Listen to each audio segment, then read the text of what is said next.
Première Chronique chapitre 18 verset 13 dit: Il fit la guerre aux Édomites dans la vallée du sel, bâtit 12 000 Édomites, puis conquit Séla sur le territoire d'Édom.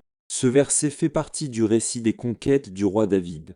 Il est fait mention ici de la guerre de David contre les Édomites, qui étaient des descendants d'Ésaü et habitaient la région d'Édom. David a réussi dans la bataille, battant 12 000 Édomites et conquérant la ville de Séla, qui était située sur le territoire d'Édom. Ce passage met en évidence les compétences militaires de David et ses victoires en tant que roi d'Israël. Il dirigea avec succès son armée, soumettant les nations voisines et élargissant les frontières du royaume d'Israël. La conquête d'Édom en est un exemple. Cette histoire nous montre l'accomplissement des promesses de Dieu à David d'établir son royaume et de lui donner la victoire sur ses ennemis. De plus, cela nous enseigne également l'importance du courage, du leadership et de la stratégie dans les batailles auxquelles nous sommes confrontés dans nos vies spirituelles. Puisse ce passage nous inspirer à faire confiance à Dieu dans toutes nos batailles, reconnaissant que c'est lui qui nous donne la victoire. Puissions-nous suivre l'exemple de David,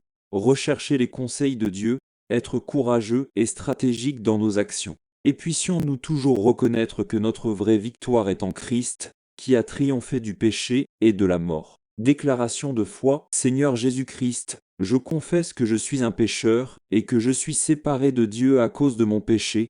Je me repens de mes péchés et je reconnais le Seigneur Jésus-Christ comme le seul et suffisant sauveur de ma vie, et dirige-moi à la vie éternelle.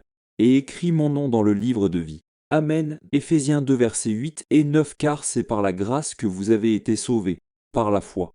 Et cela ne vient pas de vous, c'est le don de Dieu. Pas d'œuvre, de peur que personne ne se vante. Jean 5 verset 24. Je vous assure que quiconque entend ma parole et croit celui qui m'a envoyé à la vie éternelle et ne sera pas condamné, mais il est passé de la mort à la vie.